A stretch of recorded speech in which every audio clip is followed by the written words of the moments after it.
नमः सिद्धेभ्यः। जय श्री ओम नमः सिद्धेभ्यः।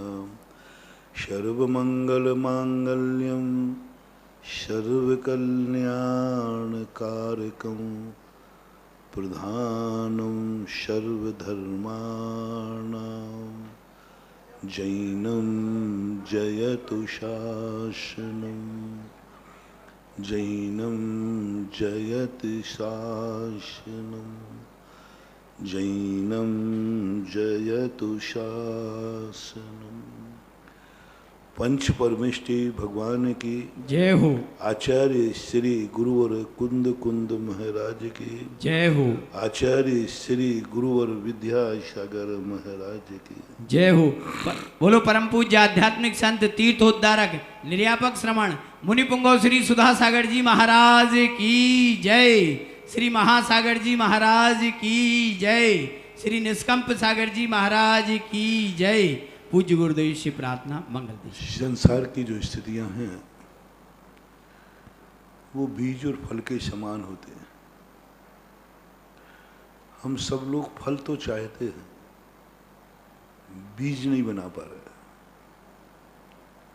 फल में कोई कमी नहीं है। हर व्यक्ति, अपन 2-3 दिन से समझाना कि हर व्यक्ति कुछ को चाह रहा है लेकिन उसको बीज नहीं मिल पा रहा।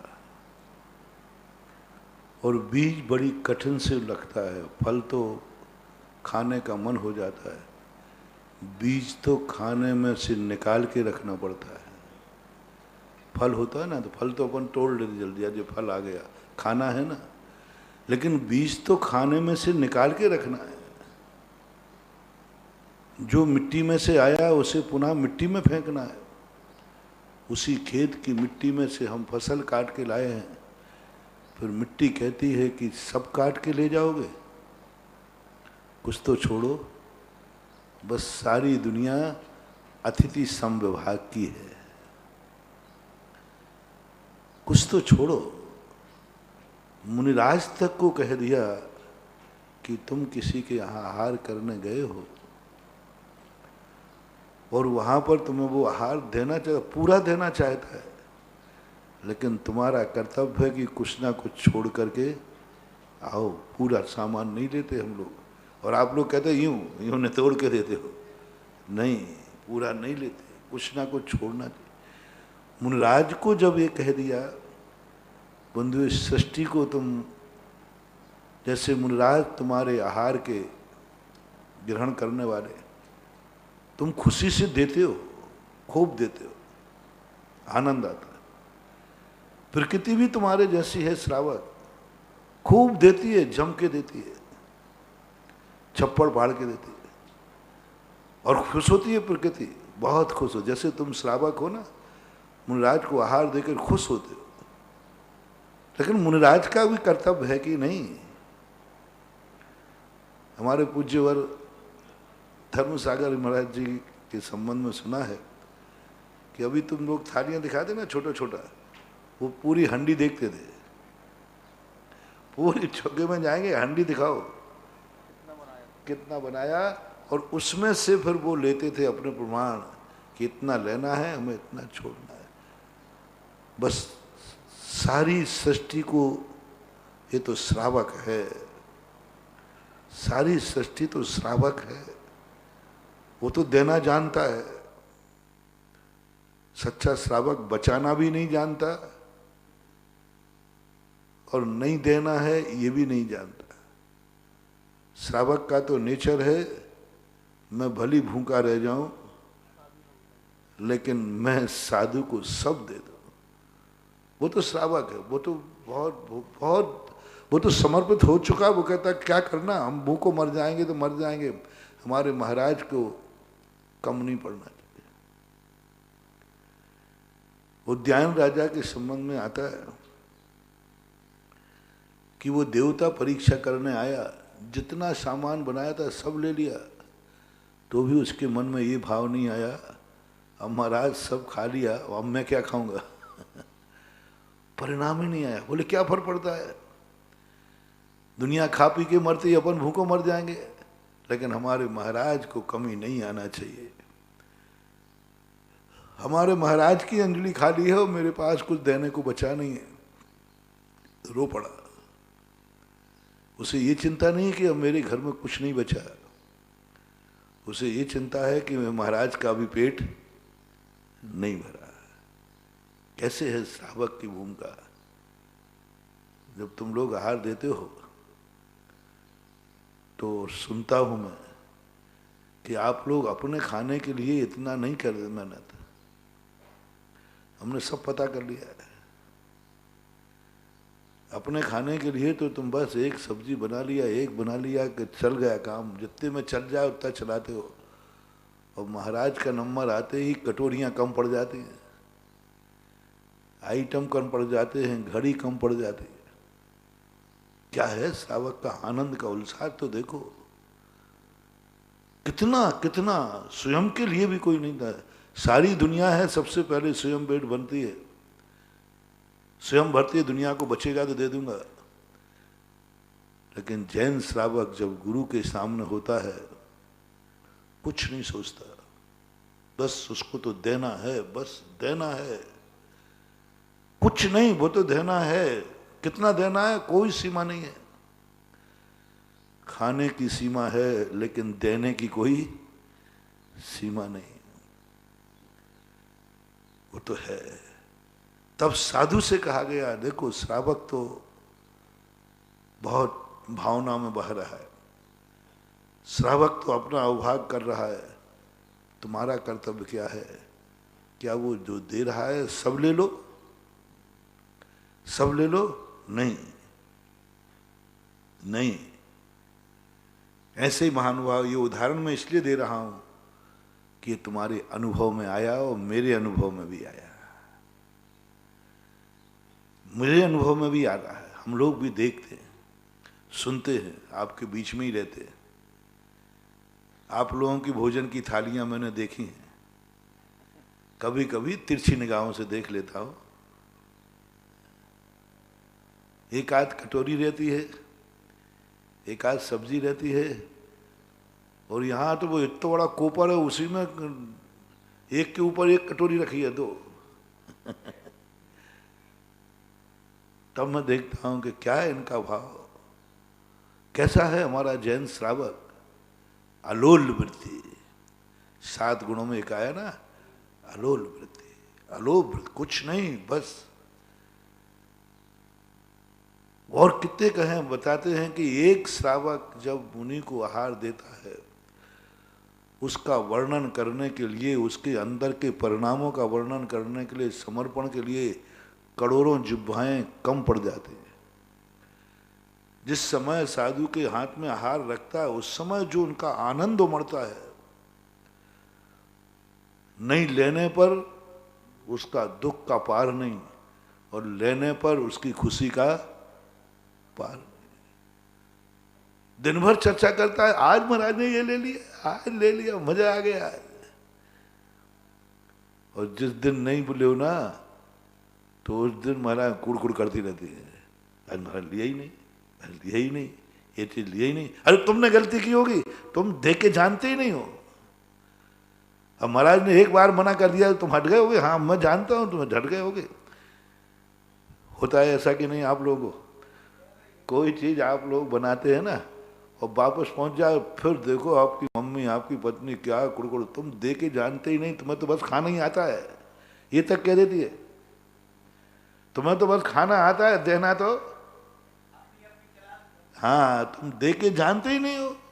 अरे महाराज ने मना कर दिया, तुमने दे दिया। अरे थोड़ा मनाते, जबरदस्ती करते, हमने सब सुन लिया है। कई लोग कहते महाराज जी ले लो, नहीं तो हमारी घर में आफत होगी। क्यों? हाँ ऐसे कह रहे थे, घर में आफत होगी, अभी लौटा के ले जाएंगे तो नियम से झगड़ा हो नहीं होना पक्का है। और मैं एकदम, कैसा है श्रावक, और क्या प्रशंसा करूं। और साधु के लिए उस समय सोचने को कहा नहीं, दोनों बातें। इधर श्रावक से कह दिया सोचना मत, देते जा, उधर साधु से कहता है सब नहीं लेना है। वो दे रहा है तो मैं क्या करूं? ऐसे कैसे दे रहा है? तुम्हें वही लेना है, ले तप बड़ा वन हेतु नहीं तज पोस दें तज। तुम्हें श्रावक की भावना नहीं रखना है, तुम्हें श्रावक की भक्ति नहीं रखना है, तुम्हें मात अपनी साधना रखना है। पूरे शास्त्रों में, पूरे वर्णन में तुम्हें तो कहा अलग, तुम्हारी बात कर दी, हमें कहीं नहीं लिखा ये कि हार को जाओ थोड़ा श्रावक की भक्ति ध्यान रखा करो, थोड़ा उसकी भावना का ध्यान रखा करो। तुम्हारी भावना का ध्यान रखो ना तो अभी तक तो हम लोगों को भगवान ही मालिक है। नहीं, साधु को कहा तुम्हें श्रावक की भावना का ध्यान नहीं रखना है, तुम्हें अपनी साधना का ध्यान रखना है। तुम्हारे लिए क्या अनुकूल है, तुम्हारी साधना किस में बनेगी, 24 घंटे तुम्हारे कैसे निकलेंगे, तुम्हारी सामायिक, तुम्हारा जिसमें तुम्हारा हो कोई सीमा नहीं बांधी। अवक्ष की सीमा बांध करके भक्ष हमारे ऊपर छोड़ दिया। तुम्हें जैसा लगे, तुम्हारी अच्छी साधना बने, तुम्हारी साधना में कमी नहीं हो, बोले ना भावना नहीं। अब देखो, अब मैं तुम्हारी बात मानूं कि मैं अपनी जिनवाणी मां की बात मानूं?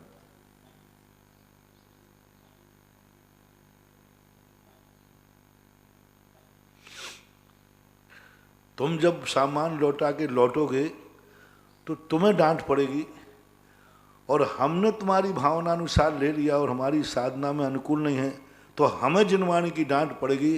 अब मैं तुम्हारी डांट की चिंता करके ले लूं कि मैं अपनी डांट को सोच करके छोड़ दूं?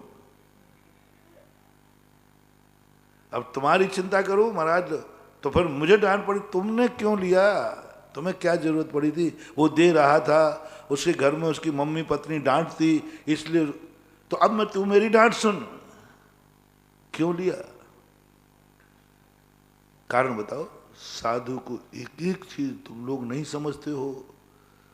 साधु को एक एक चीज के संबंध में लेते समय तुरंत कहना पड़ेगा, सोचना पड़ेगा इससे मुझे लाभ क्या है।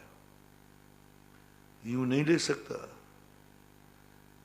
अरे ले लो महाराज, क्या भी करता है, थोड़ा सा वो वही तो है, महाराज दूध ही तो है, दूध को थोड़ा नहीं। नहीं, हमारे लिए स्पष्ट कहा लेने के पर लोग, लेने में कोई मना ही नहीं, सब लेते हैं। बस ये सोच लो ये लेने से तुम्हें लाभ क्या है, साधना होगी या बिगड़ेगी, बस इतना सोचना। तुम्हें जो लेना लो।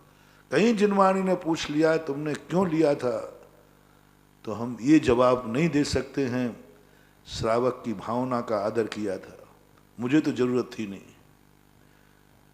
कोई जरूरत नहीं थी, इससे नुकसान भी है, थोड़ा नुकसान भी है, प्रमाद भी आएगा, सामायिक भी में डिस्टर्ब होगा, निद्रा भी आ सकती है। तो फिर क्यों लिया तुमने? भावना रखने के लिए, श्रावक की भावना के लिए लिया। ये जवाब हम जिनवाणी मां को नहीं दे सकते, हम सामायिक को नहीं दे सकते। सामायिक से हम नहीं कह सकते हे सामायिक आज एक भगत की ज़्यादा भावना रखना पड़ी, वो बहुत परेशान, बहुत भावुक था और नहीं लेते तो उसके घर में मम्मी जब अपनी उसकी झगड़ा करती, इसलिए मैंने आज थोड़ा ज़्यादा ले लिया है। हे सामायिक, आज सामायिक थोड़ी सी प्रमाद पूर्वक होगी। नहीं लिखा, स्पष्ट किया नहीं, भावना प्रधान नहीं है श्रावक की, साधना प्रधान है। हम लोगों के लिए कह रहा हूं, साधना प्रधान है, भावना नहीं। भावना को प्रधानता देते ना तो घर ही नहीं छोड़ पाते। देख लो अपनी कौन के माता पिता ने निकाल दिया, भैया बताओ भगोड़ा कौन है भगोड़ा बता दो। हमारे संग में तो नहीं कोई, हमारे संग में तो सब राज दुलार हमारे संग के तो सब साधु राज दुलारे हैं, लाडले। वो तुम भजन गाते हो ना, फलाने का दुलारा आंखों का तारा। हाँ, हमारे संग के तो सब साधु। हाँ, तो अब ऐसे थोड़ी है, अब भावना यदि रखते तो हम माँ बाप की भावना रखते। एक बार किसी ने कहा महाराज जी आप लोग विहार करते हो और हम लोग रोते हैं, आपको कुछ भी नहीं लगता? तो मैं हंस गया। बोले महाराज आप अभी भी हंस रहे हो? विहार हुआ था और चातुर्मास के बाद तो मैंने कहा भैया जितना रुकते ना उतना ही ज्यादा और रोते। तो कम रुके तो कम रो रहे हो, नहीं थोड़े और रुक जाते। हमने कहा रोज रुकने से शांति नहीं होती, और रोते। अब देखना बिजोलिया वाले जब यहां से जाएंगे तो कितने रोएंगे। 30 साल में कोई नहीं रोए होंगे, इतने रोएंगे कुछ लोग, कुछ की तो नहीं, सबकी तो नहीं कहता। 30 साल के चतुर्मासों के बाद, बिहार के बाद इतने नहीं रोएंगे जितनी फीलिंग यहाँ लगेगी। क्योंकि साधु ऐसी ही चीज है, यदि सच्ची साधु साधना है तो श्रावक कभी आघाता नहीं है, पापी कभी पाप से नहीं आघाता, रागी कभी राग से नहीं आघाता, धन का लोभी कभी धन से नहीं आघाता। तृष्णा नागिन ज्यों ज्यों डंके लहर जहर की, कभी धन का लोभी कभी धन से नहीं आघाता, पापी पापों से नहीं आघाता। महानुभाव बस धर्म भी एक ऐसे ही है। हाँ लोग तड़प रहे हैं कितने, मैं जान रहा हूं मैं कितनी हिम्मत से लोग ऐसे तड़प रहे हैं। लोग कह रहे मैं महीना भर का क्वारंटाइन कर लूं, आप कराओ तो सही। हाँ तो कह दो, बस हाँ कह दो, हम सड़क पे पड़े रहेंगे, आपके यहां जगह नहीं। तड़प रहे, बहुत भावना कर, इतनी भावना कर, लेकिन भावनाओं के लिए ध्यान दो या साधना को ध्यान दो। जैसे रागी व्यक्ति, धनी व्यक्ति, संसारी व्यक्ति संसार का आगाता नहीं। जीवन एक फिसले सफर है कि मंजिल पर पहुंचा कि मंजिल बढ़ा दी। ऐसे बस यही धर्म है बंधु। बस मैं कुछ ज्यादा, क्योंकि धर्म की बात तुम्हें ज्यादा समझ में आएगी, मैं समझा भी नहीं पाऊंगा क्योंकि धर्म के लिए शब्द कम है। बस उधर लगा लो, उधर लगा लो। जैसे तुम संसार में नहीं उब रहे हो, ऐसे ही धर्मी सच्चा धर्म धर्म से नहीं उबता। आज तक कोई व्यक्ति रोटी खाने से नहीं उबा, सम्यक दृष्टि पूजा करने से नहीं उबता। संसारी व्यक्ति कभी नोट गिनने से नहीं उबा, ज्ञानी व्यक्ति माला फेरने से नहीं उबता। बिल्कुल वही का वही लगा लो, सब कुछ वही लगा लो, सब कुछ। उसके परिणाम ऐसे बनते, भाव ऐसे बनते, उबने का सवाल ही नहीं उठता। एक आनंद का, एक उछलता है और उछलता है, बहाना नहीं चलेगा, कोई भावना नहीं। पूरा मैंने गौर से पढ़ा। कभी तो थोड़ी बहुत ऐसा हो लिखा हो, हाँ कभी तेरे लिए जरूरत भी नहीं है लेकिन श्रावक की भावना हो तो ले लेना। उन्होंने कहा नहीं, कारण बताओ। नोटिस, एक एक ग्रास पर हमें नोटिस मिलता है। तुम लोग तो क्या है, दे करके बरी हो जाते हो। 24 घंटे में जब कटघरे में खड़े होकर मुचल का भरवाते, मुचल का जुर्माना। तुम तो एक ग्रास जबरदस्ती दिया हो, फ्री हो गया, धन हो गया, ले लिया ले लिया। हमें तो पहले तुम जो आप देते हो तो मैं 2-3 बार यूं करता हूं। क्यों करते? उतनी देर में मैं कारण सोचता हूं कि क्या कारण बनाऊंगा, ये ले तो लूं मैं इनसे। क्या कारण बनाऊं, किस लिए लिया था तुमने ये चीज? कारण दिमाग में आ जाता है तो फिर थोड़ी खुशी हो जाती है।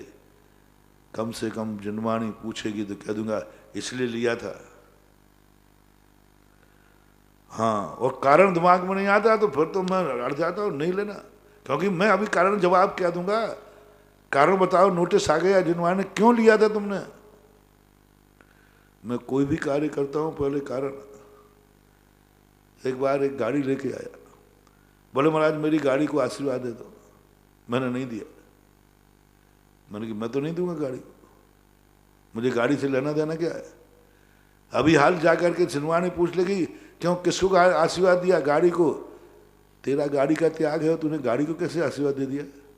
फिर मैं क्या जवाब दूंगा? नहीं देता। और बार बार लोग आते पूछते। एक दिन मैंने कहा कि कारण मिल जाए तो दे दूंगा। तो मैं कारण ढूंढते ढूंढते ढूंढते खूब चिंतन किया, फिर मिल गया एक दिन कारण। मैंने गाड़ी का आशीर्वाद क्यों लेना चाहते हो? क्यों लेना चाहते हो? अरे महाराज जी आशीर्वाद दे दो जिससे कभी एक्सीडेंट नहीं हो, मर नहीं जाऊं। मैंने कहा नहीं देता।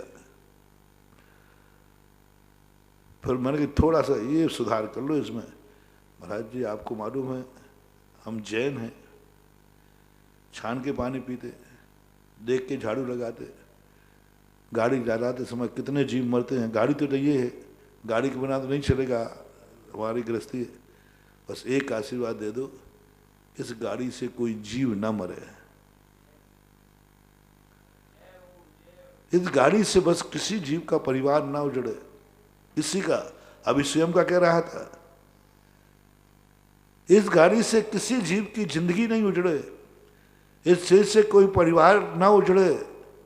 कोई मर जाए, किसी का बेटा मर जाए, किसी का परिवार उजड़ जाए, कोई, बस एक ही तमन्ना है महाराज। बाकी मुझे आपके आशीर्वाद लेके गाड़ी का क्या करूंगा? गाड़ी तो हमारी है, परिग्रह तो आप सब छोड़ चुके। मैं आपसे गाड़ी का आशीर्वाद नहीं ले रहा हूं। बचाओ रे गुरु को बचाओ थोड़ा। तुम आशीर्वाद लो और हमें जेल मिले, ये अच्छी बातें नहीं है। साधु को कोई भी आशीर्वाद लेने के समय ये सोचना चाहिए कहीं मेरे कारण से साधु का डिमोशन तो नहीं हो जाएगा, साधु की कहीं आसाधना तो नहीं हो जाएगी, कहीं गड़बड़ तो नहीं हो जाएगा, कहीं साधु को प्रायश्चित तो नहीं करना पड़ेगा, प्रतिक्रमण तो नहीं करना पड़ेगा। क्योंकि साधु गाड़ी का त्याग है, साधु के गाड़ी का त्याग है। जैसे तैसे यहाँ वहाँ से बताया, उन्होंने कहा बस महाराज एक ही है, कोई जीव नहीं मरे, गाड़ी का आशीर्वाद नहीं चाहिए, बस जीव नहीं मरे इससे। मैंने तुरंत आशीर्वाद दे दिया। हमारे ऊपर तो सैटेलाइट तो जिनवाणी का लगा ही रहता है। तुम लोगों के ऊपर कोई तुम लोग कैमरे की नजर में नहीं हो, हम लोग कैमरे की नजर में 24 घंटे नजर में, एक समय वृत्ति बनते ही कैमरे की नजर में हो। क्योंकि प्रति समय असंख्यात गुणी नजरा हो रही है, यही तो कैमरा है। प्रति समय असंख्यात गुणी नजरा है, कैमरे के अंतर्गत वृत्ति। आवृत्ति फ्री है, आवृत्ति के लिए कोई कैमरे नहीं है। जो करना करे, कौन देख रहा है, किसको पता है? वृत्ति का तो प्रति समय कैमरा लगा हुआ है, कैमरा लगा हुआ है। फोटो आ गई, फोटो आ गई, चालान आ गया। कारण क्यों? तू गाड़ी को आशीर्वाद दे रहा था। साहब मैंने गाड़ी को आशीर्वाद नहीं दिया, फोटो दिखाऊं? अब फोटो तो थी, फोटो में तो क्या आएगा? सामने गाड़ी खड़ी है, आशीर्वाद दे रहे, फोटो आएगा। फोटो है, चालान है, प्रायश्चित कर दूं। गाड़ी का त्यागी था, बोलो फोटो तो माँ आ गई, लेकिन मैंने गाड़ी को आशीर्वाद नहीं दिया। गवाह ये इससे पूछो। इसने कहा कि महाराज जी गाड़ी तो मैंने ली है, मेरी गाड़ी है सब है, लेकिन इससे किसी जीव की हिंसा नहीं हो, तो हमने तो अहिंसा धर्म का आशीर्वाद दिया है। मैंने तो अहिंसा धर्म का अधिकार दिया है, कोई जीव ना मरे, किसी की जिंदगी ना उजड़े। बिल्कुल बिना कुछ किए बरी हो गया, तुरंत आया, बरी किया जाता है। फोटो में तो पकड़ा गया था, लेकिन जैसे उसका अभिप्राय पकड़ा, बरी हो गया।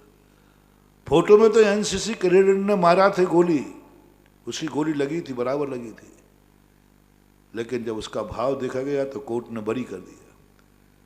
गोली उसकी बंदूक से निकली है, सब सबूत मिल गए, सब सबूत सही है,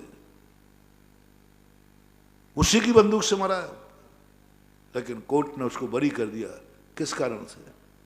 जब सबूत मिल गया, उसने कहा हाँ ये बंदूक मेरी है, ये गोली मेरी है, मेरे हाथ से लगी है। उस कैंडिडेट ने स्वीकार कर लिया कि हाँ ये गोली लगी है, मेरे हाथ से लगी और मेरे हाथ से मरा है, पर कोर्ट ने बरी कर दिया। क्यों?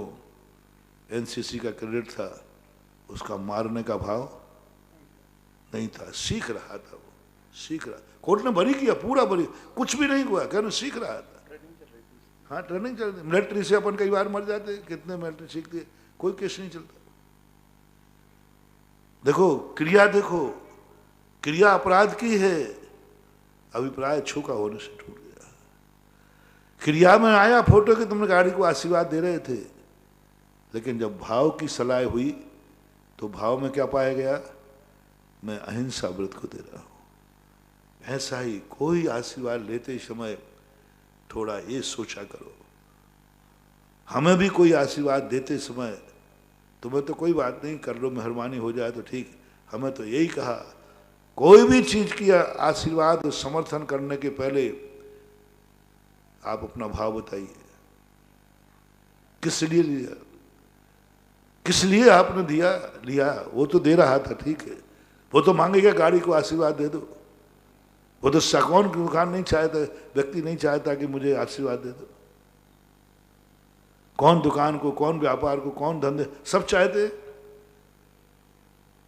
तो आशीर्वाद देना और करने में क्या अंतर है? कृत कार्यत अनुमोदन। तुमने धंधा पानी छोड़ दिया, बच्चों को धंधे पानी का आशीर्वाद दे रहे हो। तुमने खेती किसानी छोड़ दी, उनको खेती किसानी का आशीर्वाद दे रहे हो। तुमने धन दौलत छोड़ दिया, उनको धन दौलत कमाने का आशीर्वाद दे रहे हो। क्या अंतर? नहीं, कोई अंतर नहीं है, एक समान है दोनों। बस वहां पर कहा तुम कारण बताओ पहले, किस लिए। इसलिए आप लोगों से कह रहा हूं, आप लोगों की भावना का मैं कद्र नहीं कर सकता। आप लोगों की भावना है कि महाराज जी ले लो, एक गिलास ले लो। आप देखो हमारी भावना बड़ी भावना से बनाया, हमें भावना में संदेह नहीं, संदेह नहीं, तुम बहुत भावना से बनाते हो, भावना से देते हो, और नहीं लेने पर दुख है और घर जाके झगड़ा है, पक्का है। क्या क्या सुनते हो तुम। कई लोग कहते महाराज जी एक गिलास ले लो, आपको नहीं मालूम वो घर जाकर के क्या सुनाएगी। भौंदू कहेगी, बुद्धू कहेगी, तुम कुछ नहीं जानते, खाके जानते हो, देके तो जानते। ये सब इतनी सुनाएगी, कुड़कुड़, दिन भर कुड़कुड़ चलेगा, दिन भर। कोई श्रावक ने कोई चीज बनाई है बड़ी भावना से, और देने वाला साधु को नहीं दे पाया, फिर देखो घर के हाल क्या होते हैं। दिन भर छल, जो कुछ होना है होता है, तो भी हम नहीं लेंगे। तो भी जिनवानी कहती है कि नहीं, तुम्हें भावना नहीं देखना है, साधना देखना है। बस लेते समय एक बिना, ये मुझे ये फायदा करेगा, इससे मुझे ये उपलब्धि होगी, यदि मैं ये नहीं लूंगा तो ये नुकसान होगा। दो बातें, कल का प्रवचन याद करो। संसार की हर चीज यदि मैं नहीं लूंगा तो ये नुकसान है। आहार को उठते समय कहा, क्यों उठ रहे हो आहार को? नहीं उठोगे तो ये नुकसान है। मेरी सामायिक बिगड़ेगी, मेरा स्वाध्याय बिगड़ेगा, शरीर बिगड़ेगा, काया राखे धर्म। बस उठ जाओ। नहीं मैं तो यूं उठ रहा हूं कि अभी आज ही नया चौका आया भगत का, और आज चला जाएगा, और आज ही मेरी उपवास है, विदेश से आया है, बाहर से आया है। देखो भाई, हो जाता है कई बार, संसारी प्राणी हूं आपके साथ में। आज भगत बहुत अच्छा भगत है, भगत हो गया तो महाराज जी एक दिन की छुट्टी मिली, कल मुझे जाना है, पक्का है, और अमेरिका का वीजा तारीख निश्चित है, और अमेरिका का वीजा बड़ी मुश्किल से मिलता है, और वही दिन 14 से, अष्टमी 14 से कर ही रहे, रेगुलर करने की बात मान लोगे। अब क्या करें बताओ भाई।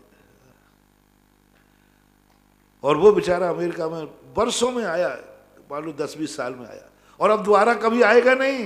ये और ले लो, चलो और कठिन करूं, अब वो दोबारा आएगा ही नहीं, बेचारा ऊपर ही जाएगा। और रुक सकता नहीं, कल के लिए रुकेगा नहीं, रुक सकता नहीं, बीजा पक्का है। और आप लोगों की राय क्या है? मेरी साधना है, उपवास करने की साधना चल रही है, उपवास करते करते ही आ रहे, और उस दिन भी करना है उपवास, कोई बाधा नहीं। अब मुझे उस भगत के लिए आहार को उठ जाना चाहिए या उपवास कर लेना चाहिए? जब तक सोचो आप।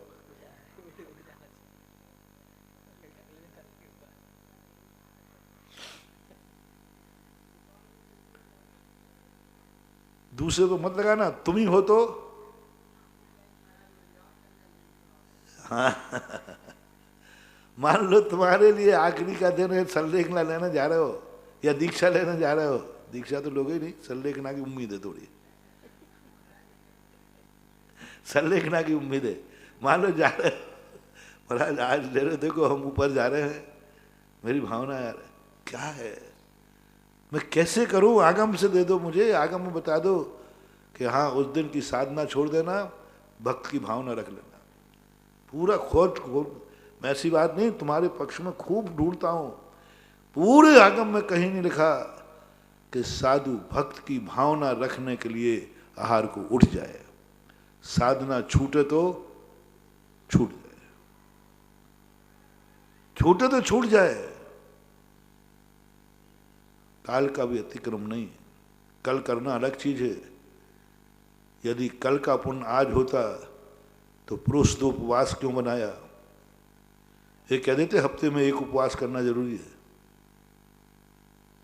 मैंने एक बार बहुत बड़ी व्याख्या की थी इसकी, पर्व के संबंध में, शायद पर्वों के समय आगे पीछे की थी।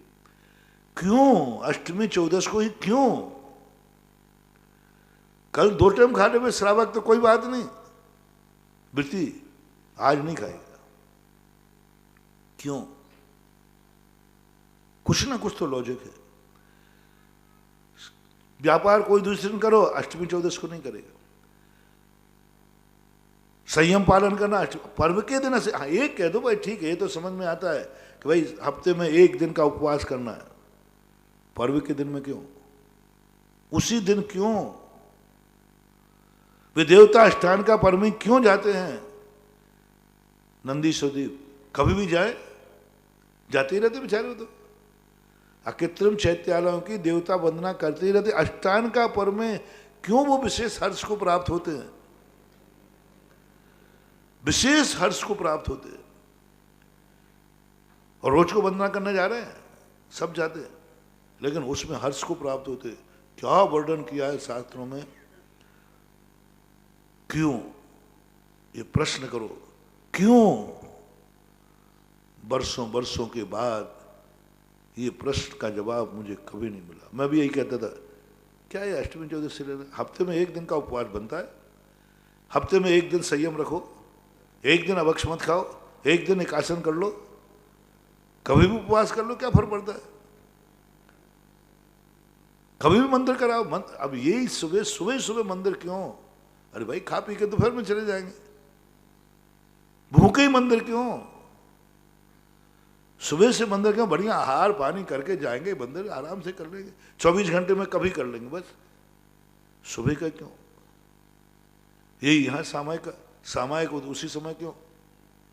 अरे जब टाइम मिलेगा तब कर लेंगे, क्या फर्क पड़ता है? माले गुड़िया ही तो गिनना है, मोती तो गिनना है ना, 5 माला के 500 8 5 540 540,000 गिन लो, कभी दिन भर पड़ा है, समय नियत किया।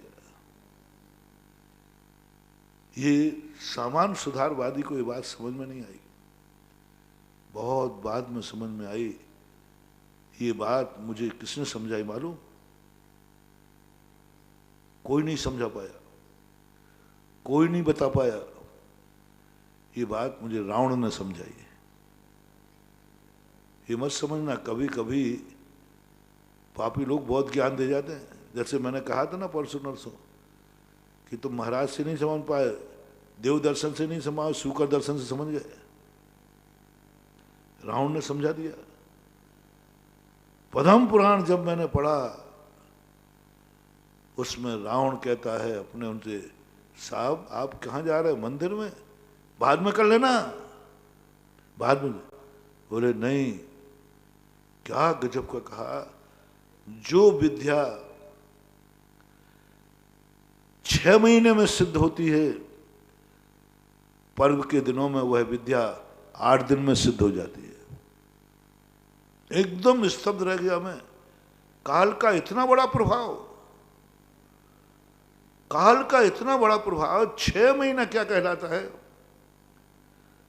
पर्व के दिनों में यदि वही साधना की जाए तो वह विद्या 8 दिन में सिद्ध हो जाती है। मैं देख के स्तब्ध रह गया। मैंने कहा ये है काल की महिमा, ये है पर्व की महिमा। कितना कितना 6 महीने क्या कहलाते भैया? 180 दिन, 180 हो जाता, 180 दिन। और कहा 8 दिन पर्व के दिन है। रावण जानता था महिमा। अपन जानते क्या अष्टमी, क्या चौदस, क्या पर्व, सब 12 मास एक से ही है। नहीं, इतनी बड़ी महिमा है। 7 दिन तक उसके असंयम का, 1 दिन का संयम, असंयम, संयम भाव बहुत बड़ी चीज। साल भर असंयम किया, पर्व के दिन में असंयम किया, साल भर का पाप एक तरफ और संयम पर्व के दिन का पाप एक तरफ। इतना पावरफुल होता है। बहुत महिमा है बंधु, उनकी समय की बहुत महिमा। खेत वही है, बीज वही है, मालिक वही है, लेकिन बताते हैं बीज बोते समय यदि किसान 8 दिन लेट हो जाए तो बताते फसल नहीं आती। खेत बदल गया क्या? बीज ने, काल बदल गया। 8 दिन लेट होने पर, 8 दिन लेट होने पर फसल गई काम से।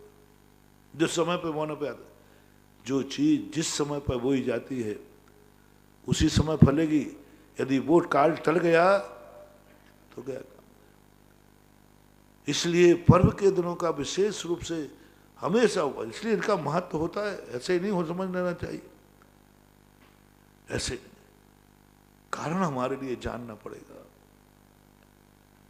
कारण जानो, हर क्रिया में कारण जानो, हर क्रिया में। इसलिए आज अपन इस प्रसंग में भावना को नकारते हैं, साधना को स्वीकार करते हैं। भावनाओं में करते करते हम कभी उपवास ही नहीं कर पाएंगे। भाई तू हार दे पाए या नहीं दे पाए, मेरे तो अष्टमी चौदस का उपवास चल रहा है, वो तो चलेगा।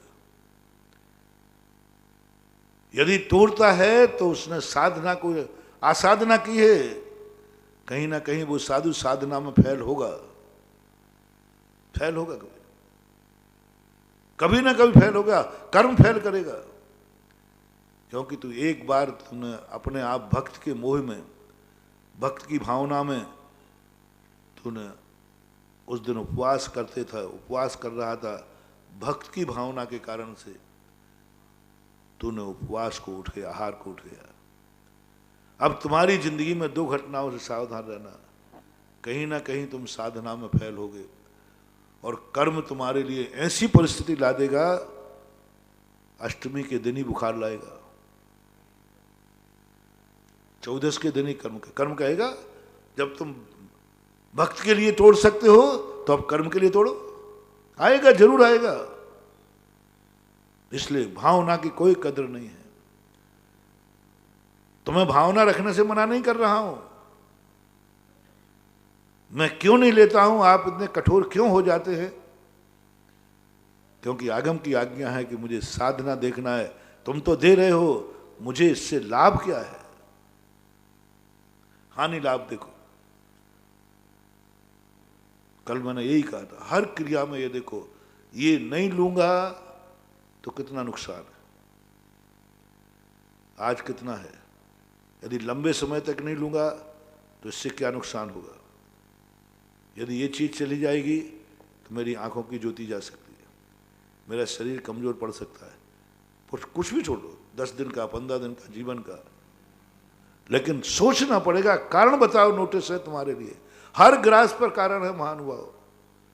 कैमरे की नजर में एक एक ग्रास का जवाब देना है, एक एक कदम चलने का जवाब देना। क्यों चले तुम ये बताओ। सैटेलाइट जगह में कहां घूम रहा था, क्यों गए थे ये बता दो। हम घूम भी नहीं सकते।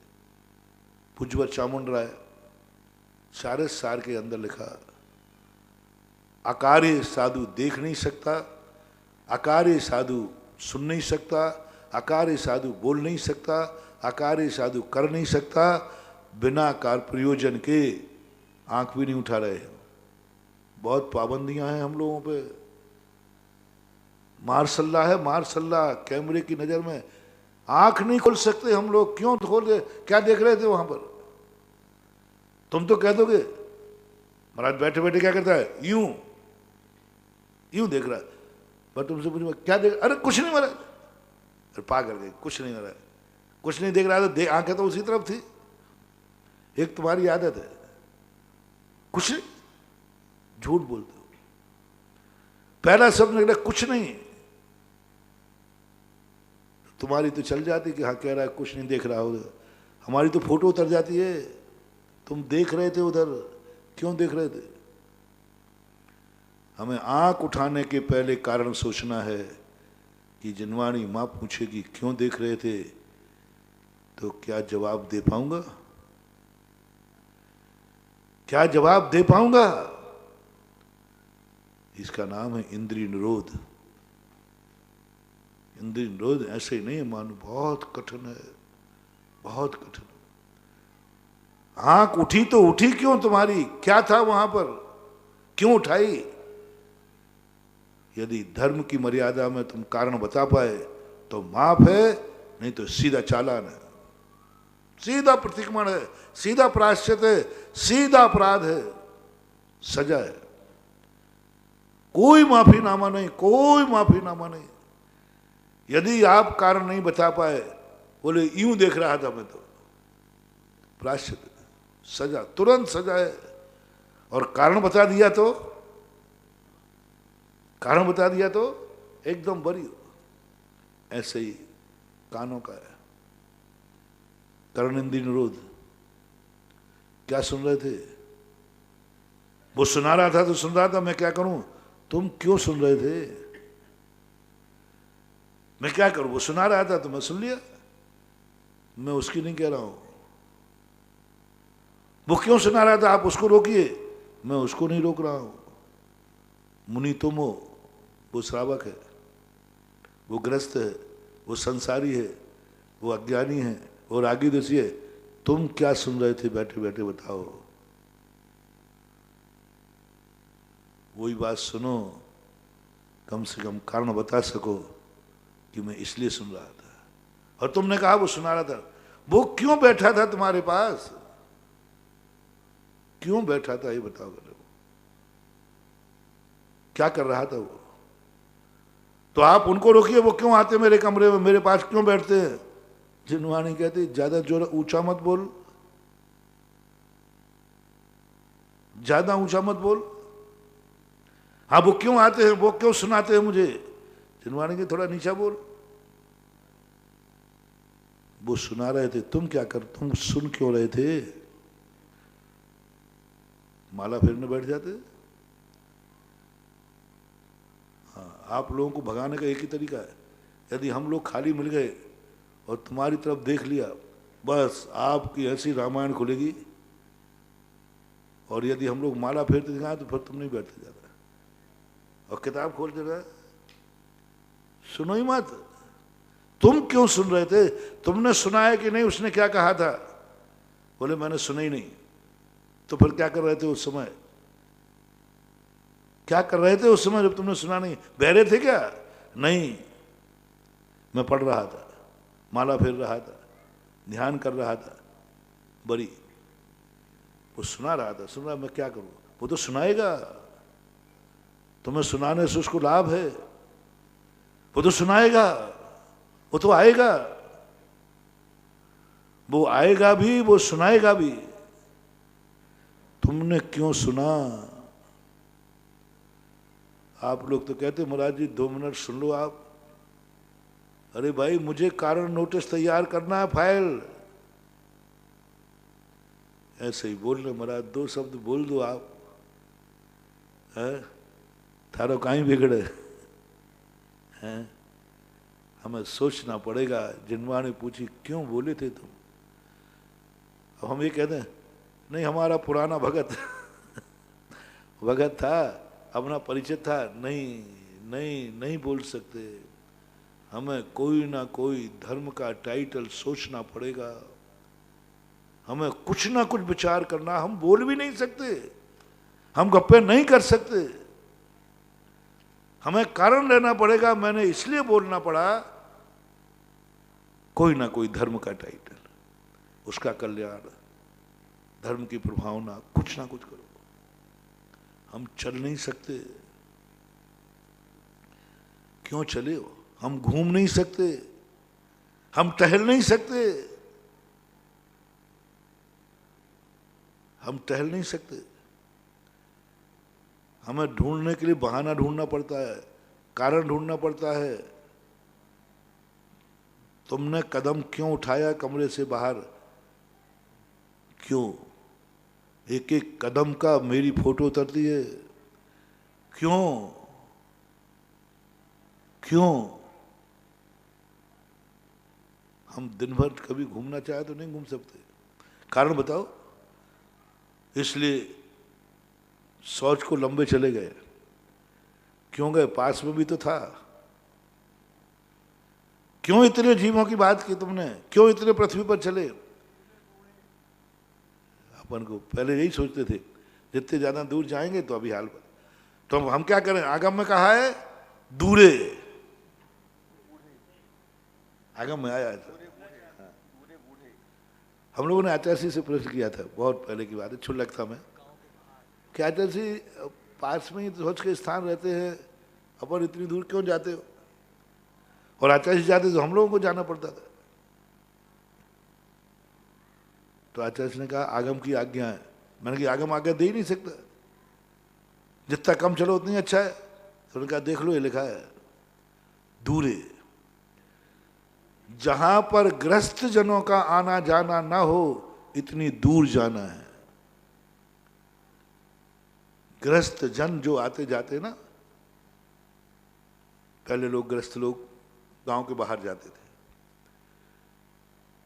उनके स्थान को छोड़ करके उससे दूर जाना, दूरे, गांव से दूर जाओ, गूढ़े, हाँ गूढ़े यानी एकांत स्थान हो जहां श्रावकों का आना जाना नहीं हो। निश्चिद्रे, जीव जंतु नहीं हो, छेद नहीं हो। वहां वो होते ना दीमक के छोटे छोटे, वो देखो चींटियों के बिल तो नहीं है। यानी हम ना तो शांति से खा सकते, उस पर कैमरा लगा। अरे कम से कम शौच लघु शंका तो शांति आप लोग देखो भैया, आप लोग कितनी छूट है, सब जगह कोई हो, कम से कम टॉयलेट बाथरूम में तो तुम अकेले रहते हो कि सब लोग मिलके रहते हो? छोटा सा बनाते बता दे। तो मैंने एक बार पूछा, मैंने कि भाई बाथरूम इतना छोटा क्यों बनाते हो? रसोई घर बड़ा बनेगा, सब बड़े बड़े, लेकिन बात, अरे महाराज जी करना क्या है? मैंने क्यों? कहीं वहां तो अकेले ही रहता व्यक्ति, दूसरा जा भी नहीं सकता, वहां कोई की नजर नहीं रहती। पर हम लोगों को देखो क्या है, जिनवाणी मुनि महाराज के ऊपर शौच के लिए गए हैं, कैमरा साथ चल रहा है, सर्टिलाइज साथ चल रहा है, कहां जाता है, कितने कहां बैठता है, किस स्थान पर बैठ रहे हैं, बिना पीछे लगाए बैठ गए, देखा कि नहीं वहां चीटी मीटी तो नहीं है, वहां भी हम कैमरे की नजर में हैं। चलिए एक शब्द डाल दिया, साधु अपनी कोई क्रिया बिना प्रयोजन के नहीं करता। चामुंड राय ने 4 साल के अंदर, पंडित जी पन्नालाल जी साहब ने उसका हिंदी अनुवाद किया है और उन्होंने विशेषार्थ लिखा है, बहुत अच्छा लिखा, कि कोई भी साधु जो सच्चे साधु होते हैं वे हर क्रिया जब ही करते हैं जब सुपर कल्याण हो। धर्मार्थ। घूमने क्यों जा रहे हो इतनी दूर? शरीर स्वस्थ नहीं रहेगा तो रत्नत्र बिगड़ सकता है, हमें कारण बताना पड़ेगा। यूं शब्द नहीं बोल सकते और आप यूं शब्द बोल देते हो। इसलिए अपना मूल प्रसंग समझें कि कोई भी वस्तु को, अपन को, हर वस्तु को, जैसे हमने श्रावक और मुनि की अभी चर्चा की, हम साधना की तरफ ध्यान देंगे, हम साधना बढ़ाएंगे, तुम भावना बढ़ाओ। अपनी अपनी दुकान है। तुम ग्राहक की सुविधा के लिए माल लाते हो दुकान पे, उसकी भावना रखने के लिए लाते हो कि 2 रुपया कमाने के लिए दुकान खोलते हो?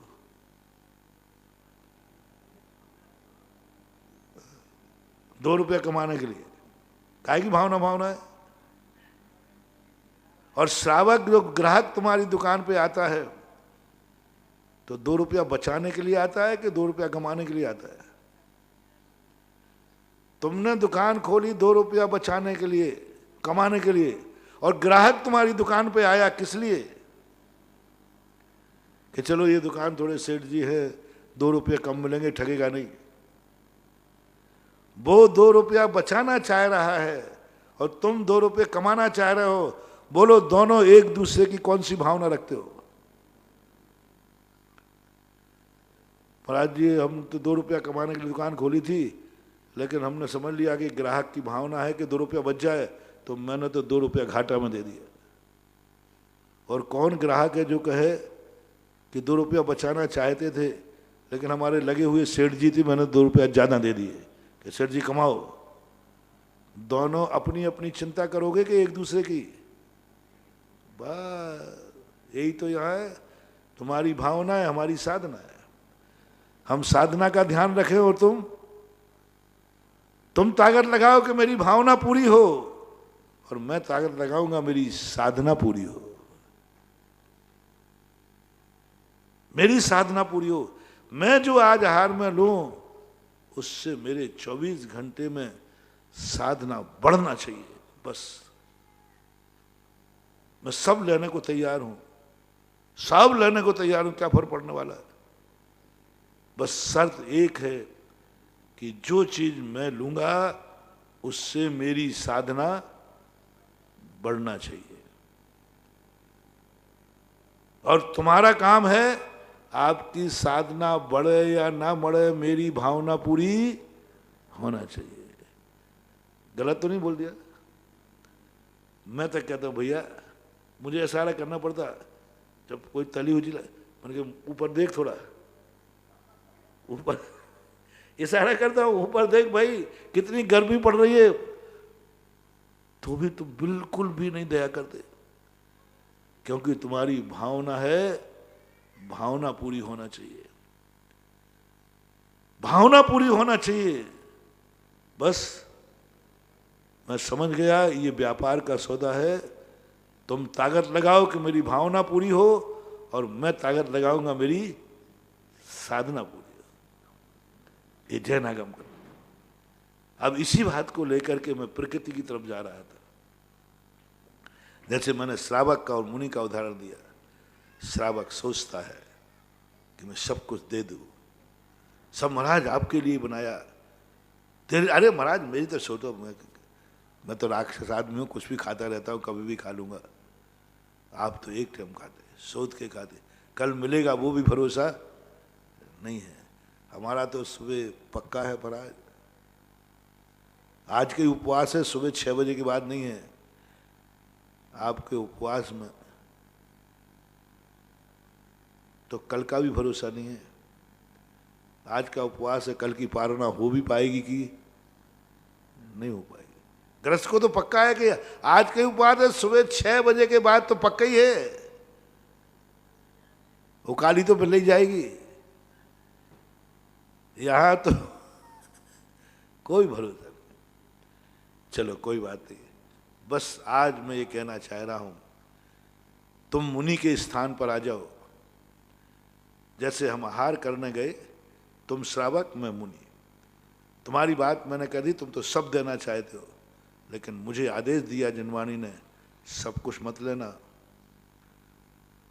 उसको भी छोड़ना है, उसको भी छोड़ना है। पर वो तो अपने को बचाने नहीं चाहता, वो नहीं बचाएगा, तुम्हें छोड़ के आना है। बस यही संबंध सारी दुनिया में हो जाए। बस जो संबंध एक साधु का और श्रावक का चौके में है, सारी दुनिया का यही संबंध प्रकृति से हो जाए। तुम साधु बन जाओ, प्रकृति तो श्रावक है, वो तो देना जानती है, वो तो देना जानती है। वो खेत श्रावक है, वो तो देना जानता है। ले जाओ, ले जाओ, ले जाओ, पूरा ले जाओ, सब ले जाओ, वापस ले जाओ। तुमने जितना दिया था, खेत कहता मैंने 10 गुना लौटा दिया, ले जाओ। प्रकृति का एक एक कण देना जानता है, और तुम्हारे लिए ही है। प्रकृति ने स्पष्ट कह दिया, मेरे लिए कुछ नहीं है, मेरे लिए कुछ नहीं। परोपकाराय तरु प्रसूति, परोपकाराय दुहंति गावः, परोपकाराय बहंति नद्यः, परोपकाराय सताम विभूति। क्या बात। गाय कहती तुम्हारे लिए ले जाओ दूध, निकाल लो जितना निकालना है, तुम्हारे लिए ही हूं मैं, मां हूं ना, तो तुम निकाल लो पूरा, दूध के साथ खून भी आ जाए तो चला लो।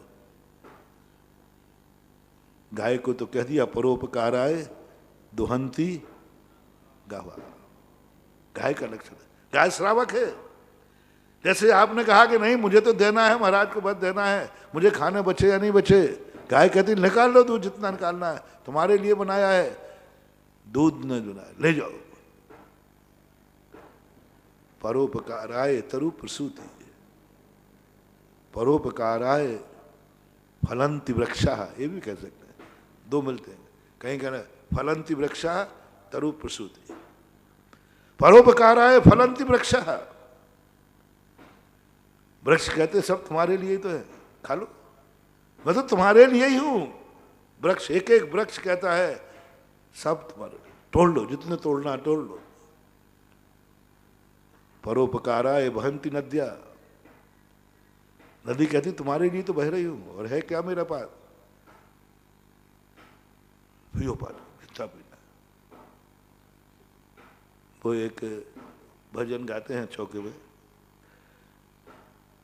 धीरे धीरे बहना नदी, धीरे धीरे बहना नदी, घाट घाट से कहना नदी, सागर में मिलने के पहले गागर भरना नदी। मूल बात है, धीरे धीरे बहना नदी, घाट घाट से कहना नदी, सागर में मिलने के पहले रास्ते की गागर भरना से। नदी खुद कहती है मैंने इतनी बड़ी यात्रा क्यों की, सागर को क्यों छोड़ा, छोड़कर आकाश में गई, पानी बरसा क्यों, गागर के लिए। सागर का पानी गागर के लिए आ जाए, इसको बोलते परोपकार। बहुत अच्छे भजन है, उसमें भाव बहुत अच्छे। बहना नदी, घाट घाट से कहना नदी, और सागर में मिलने के पहले गागर भरना से। सागर में तो तुम मिल जाओगे, लेकिन रास्ते में जितनी गागरें आवे उन गागरों को भरते जाना। बस तुम्हारे लिए यही सब, प्रकृति कहती है सब कुछ तो तुम्हारे लिए है, मैं हूं ही तुम्हारे लिए। जितना तुम्हें मेरे से उपकार हो सके करो। देखो एक बार इस सृष्टि को देखना महानुभाव, जो मुनि को मैंने कहा, मुनि श्रावक को श्रावक की दृष्टि से देखे, तुम इस सृष्टि को देखना, एक एक कण को देखना। कल जो बात कही थी सब मेरे लिए है। एक एक कंकड़ से पूछना किसके लिए है, एक ही कहेगा सब तुम्हारे लिए, सब तुम्हारे लिए। आवाज आएगी उनमें से, आवाज आएगी। एक हरियाली दिखे किसके लिए, वो हरियाली बोलेगी तुम्हारे लिए। खेत जब लहरा है पूछे किसके लिए, खेत अपने लिए लहरा रहा है, इतनी बढ़िया फसल है, एक सरसों का दाना बोया था, इतने सरसों के दाने आ गए, किसके लिए? खेत से पूछो, बोले मालिक के लिए। खेत तुम्हारे लिए है, तुम्हारे लिए लहरा रहा है, तुम्हारे लिए है, जिंदगी तुम्हारे लिए दे दी ना। अब क्या बात है, जैसा चाहे तुम वैसा करो, मैं तो सब तुम्हारे लिए। हमेशा व्यक्ति, प्रकृति जितना भी सोचती है, कुछ अपने लिए करती नहीं है, सब परोपकार के लिए। मां को नाम क्यों दिया जाता है मां? क्योंकि वो अपने लिए जीती ही नहीं है, वो बेटे के लिए जीती है, अपने लिए कोई मतलब ही नहीं। नारी को माता क्यों कहा जाता है? वो अपनी चिंता करती ही नहीं। मैंने एक बार कहा था ना, यदि एक नरियल है तो नारी अपने पुरुष से, पति से चढ़वाएगी, स्वयं नहीं चढ़ाएगी। दो है तो बात अलग है, एक है तो उसको वो कहती मेरे लिए है ही ना, मैं तो तुम्हारे लिए हूं, तुम जिसमें खुश हो मैं खुश हूं। सीता ने रामचंद्र से ही कहा, मुझे कोई फर्क नहीं पड़ता, जहां तुम हो वहीं मेरी जन्नत है, मैं तो तुम्हारे लिए हूं, मैं तो तुम्हारे लिए हूं। रामचंद्र जी सीता से नहीं कह पाए कि जहां तू है वहीं मेरी जन्नत है, मैं तेरे लिए हूं। देखो सीता ने कह दिया, वनवास रामचंद्र जी को हुआ, सीता कहती मैं भी जाऊंगा, क्योंकि मैं तुमसे अभिन्न हूं, मैं अभिन्न हूं, एक तरफ का अभिनव, मैं अभिन्न हूं, जहां तुम वहां मैं, बात खत्म हुई। गांठ काय के लिए बांधी जाती वो? मैंने ये सोचा कि तुम्हारे विवाह में एक गांठ बनती है, मुझे पहले ज्यादा मालूम नहीं था, सोचा भी नहीं होगा। तो ये लेके एक दिन कह रहे थे, वो एक देवेंद्र पंडित था वो तुम्हारे साथ, वो कह रहे थे सब लोग जोड़े अपने अपने गांठ बांध लो साड़ी के पल्ले से और तुम्हारे दुपट्टे से। तो मैंने समझा कि यहाँ कोई शादी वाह हो रहा है क्या, गांठ क्यों बंधवा दें, शादी में भी गांठ बंधते। फिर मैंने इसकी खोज की कि गांठ क्यों बंधाते हैं। गांठ बनने का अर्थ है आज से जहां तुम वहां हम, दोनों की गांठ खुलना नहीं चाहिए। अब जिंदगी भर के साथ रहेंगे, साथ जिएंगे, साथ मरेंगे, साथ रहेंगे, ये वायदा नारी तो निभा देती है। सीता ने तो ये वायदा निभाया, उस गांठ का वायदा निभाया, जहां तुम वहां मैं, तुम दुखी मैं दुखी, तुम सुखी मैं सुखी, कुछ नहीं। बहुत रामचंद्र ने समझा है, कष्टों में थोड़े, उन कष्टों में तुम भी तो रहोगे, तुम्हारे पैर में भी चुभेंगे, उससे कुछ नहीं। बोले मेरे कुछ है ही नहीं, जो तुम्हारा है वो सब मेरा है। दुख है तो चली गई और ये निभाया। लेकिन जब रामचंद्र जी की बारी आई तो रामचंद्र जी को क्यों नहीं वो गांठ याद आई।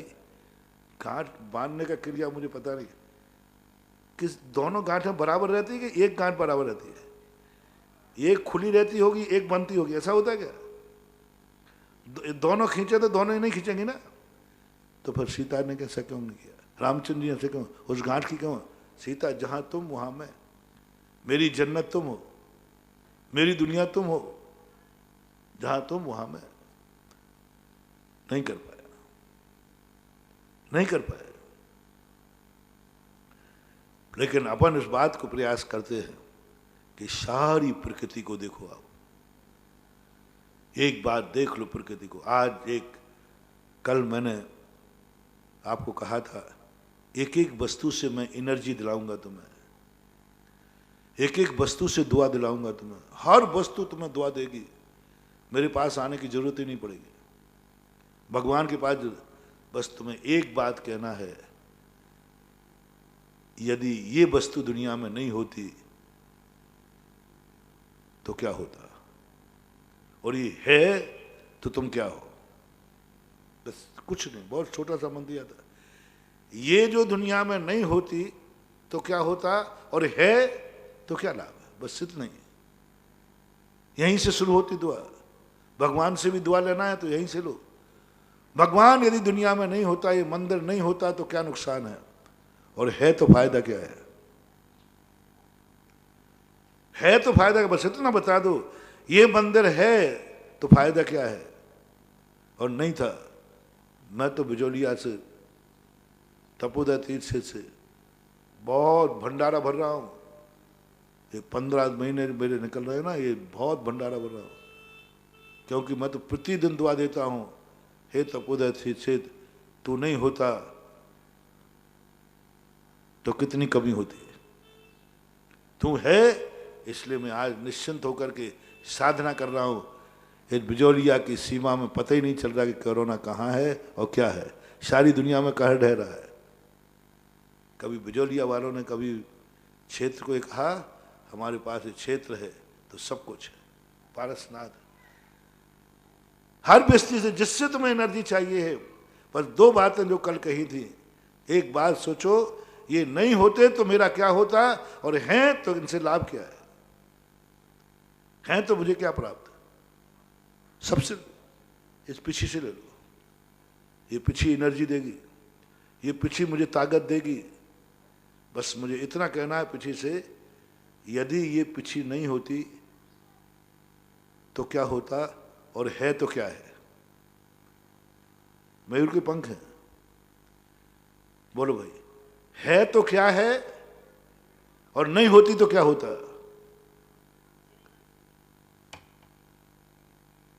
अब बोलो इसको, अब इसको हम एनर्जी दे रहे हैं। एक दिन पिछी का ही चिंतन कर डालना, मैं तो कर चुका।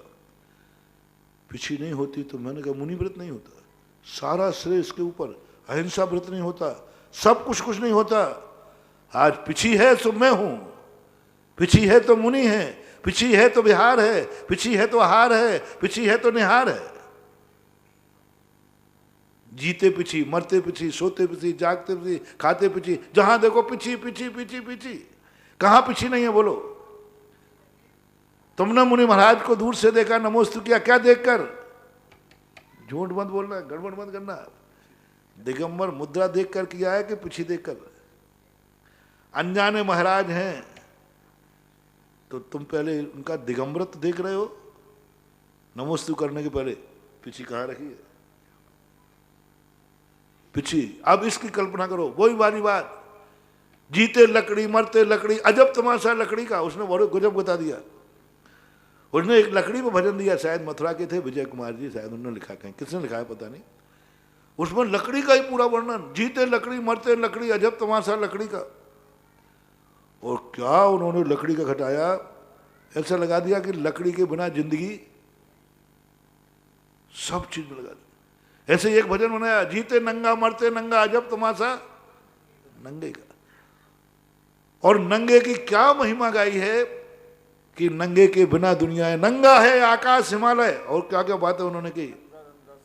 गंगा गंगा सागर है, नंगे थे सब मात पितारे, जब तुम घर में आओ उसने तो ऐसा कमाना कर दिया। और मैंने वारे वाह लिखने वाले। आज वही भजन मुझे याद आ रहा है, तुम लोगों से कहना चाहता हूं। जैसे उसने कहा, जीते लकड़ी मरते लकड़ी, अजब तमाशा लकड़ी का, जीते नंगे मरते नंगे, अजब तमाशा नंगे का। हमें गाना है, जीते पिछी मरते पिछी, अजब तमाशा पिछी का। नया वजन, अजब तमाशा पिछी का। अब बताओ, साधु को आज के समय, कह रहा हूं बाहुबली ऐसे छोड़ देना, आज के समय पिछी की कीमत कितनी है साधु के लिए? इसके बिना कुछ नहीं। अपन पढ़ भी नहीं पाएंगे, किताब उठाएंगे कि नहीं, अपन कुछ चलेंगे कि नहीं, अब बैठेंगे उठेंगे के बाद। यानी पिछी बिना मुनि बना शून्य, जीरो। मुनि फिर क्या बोलते, प्लस पिछी, दोनों में से बराबर है कि कम? पिछी को कम करूं, क्या करूं बोलो, जल्दी बोलो। बल्कि पिछी भारी दिख रही है मुझे आज के समय। हम जैसे मुनियों के लिए, हम जैसे मुनियों के लिए मेरे मुनि पद से ज्यादा महत्वपूर्ण पिछी है। न पिछी के बिना मेरा कल्याण, न पिछी नथी निब्बाणम, और न तुम्हारा कल्याण है ये पिछी का। अब जब मैंने पिछी को इतनी, पिछी ने पूछा, मैं तुम्हारी पिछी चमत्कार, मैं चमत्कार जब बनूंगी पहले बताओ, मेरे बिना तुम्हें क्या नुकसान है, और मेरे रहते तुम्हें क्या फायदा है। एक बार इस दृष्टि से पिछी को देख लो, पिछी की ताकत बढ़ जाएगी, पिछी की एनर्जी बढ़ जाएगी, पिछी हमें रेंज देना चालू कर देगी। ये पिछी, तुम पूछते हो कि पिछी रे पिछी तूने कौन सा पुण्य किया है, ऐसा भजन भी गाते हो हैं? हाँ, दुख होकर खुश होकर पिछी रहे, इसको मैंने रह के दी। मैं तो इसको प्राणों से, संसार में साधु को सबसे ज्यादा प्रिय है कोई, सबसे ज्यादा प्रिय है तो पिछी, सबसे ज्यादा प्रिय। शरीर से भी इतना मोह नहीं है, शरीर से भी इतना मोह नहीं जितना प्रिय पिछी है। बस ये ना घूम जाए, शरीर गड़बड़ हो जाए, कुछ हो जाए तो चल जाएगा, ये गड़बड़ नहीं होना चाहिए। ये सदा पास में रहना चाहिए। 7 हाथ दूर होते ही पिछी छटपटा जाएगा। 7 हाथ से ज्यादा दूर नहीं होना चाहिए। 7 हाथ क्यों कहा? कि हम उसको मान लो वहां रखे तो हम लेट करके भी हाथ बढ़ाकर उसको पा सके। मैंने उसका 7 हाथ क्यों रखा? इससे ज्यादा नहीं, यानी 1 कदम भी आप नहीं बढ़ा सकते, यूं बन करके पीछे उठा लो। 7 कदम से ज्यादा दूर पीछे नहीं हो सकती, इसके बिना नहीं रह पाएंगे। तुम्हारी बीवी तो 3-4 दिन पीहर चली जाती है, पिछी कहे महाराज जी 2-4 दिन घुमाऊं बाहर। अरे नहीं नहीं नहीं, मैं मर जाऊंगा। पिछी 1 दिन को घूम गई, कुंद कुंद को गिद्ध की पिछी बनाना पड़ी, पूज्यपात को गिद्ध की पिछी बनाना पड़ी। पिछी, अब देखना, पिछी को मैं चमत्कारी बना रहा हूं। पिछी से मुझे कितनी ताकत है। जब तक मेरे हाथ में पिछी है, मैं संसार को चुनौती दे सकता हूं। आ जाए कोई मेरे सामने, बाल बांका कर दे तो जानू मैं। मंत्र को, तंत्र को, देवताओं को, चारों निकाय के देवताओं को है, बस मेरे हाथ में पिछी होना चाहिए। बस मेरे पास पिछी होना चाहिए, बस कुछ नहीं चाहिए मुझे।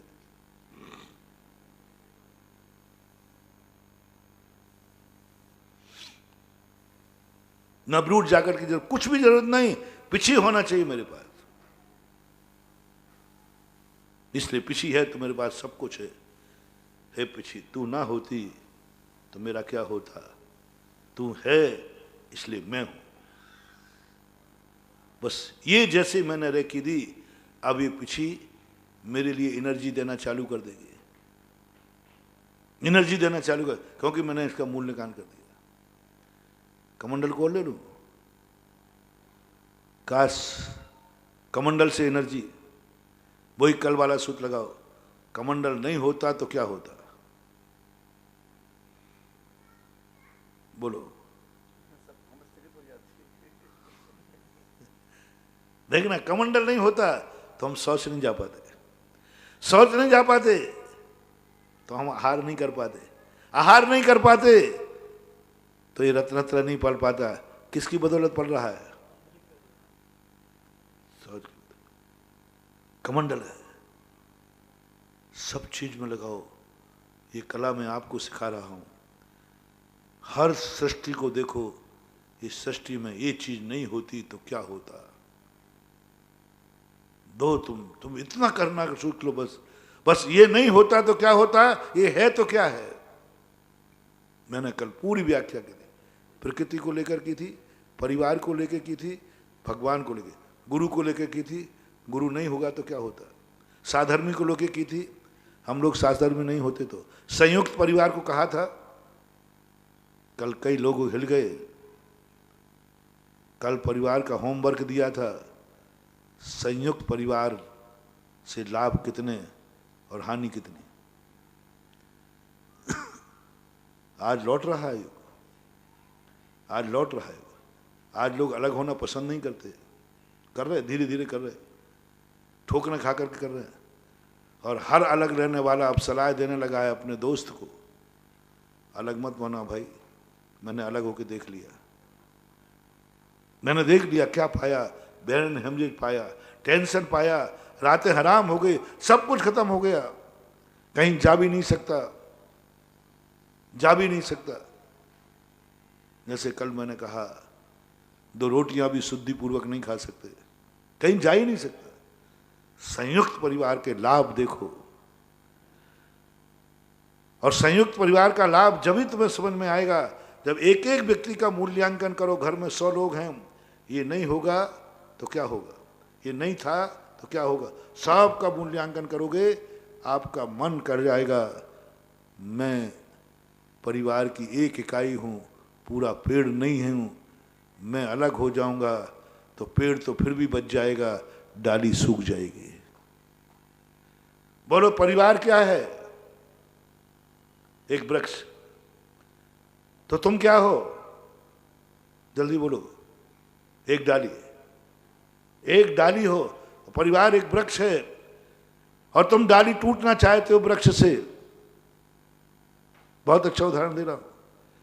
एक डाली वृक्ष से टूटना चाहती है, वृक्ष का तो ज्यादा कुछ नहीं बिगड़ेगा, डाली सूख जाएगी। जब जब तुम किसी परिवार से अलग हो, मेरा उदाहरण ध्यान रखना, वृक्ष से डाली अलग हो रही है, और जो वृक्ष से डाली हुई हैं वे कभी हरी नहीं हुई हैं, सूखती ही चली गई। और वृक्ष से जुड़े रहोगे तो हरे बोल। आचार्य श्री के जब रामटेक में थे तो आचार्य श्री ने एक उदाहरण दिया। मैंने तो कहा महाराज कितने साल हो गए, दूर के लिए आपको तो बोले आपको भी थोड़ा विकल्प आना चाहिए, दया तो आना चाहिए। बोले दया नहीं आती थी, मजा आता था। अरे और नमक और छिड़क दिया मेरे ऊपर। हमने थोड़ा बहुत तो आपको भी दया आना चाहिए, थोड़ी बहुत नमक। और बोले नहीं दया नहीं आती तो मुझे मजा आता था। बोले जितनी देर तुम नहीं आया, मैंने कहा देखो इतने साल हो गए, 19 साल बाद आया, तो जितने साल निकलते थे उतने साल मुझे मजा आता था। अरे मैंने कहा हमें दुख हो रहा है, उनको मजा आ रहा है। पर आचार्य ने उदाहरण दिया, मैंने कहा तुम कितनी दूर, मैं कितनी दूर।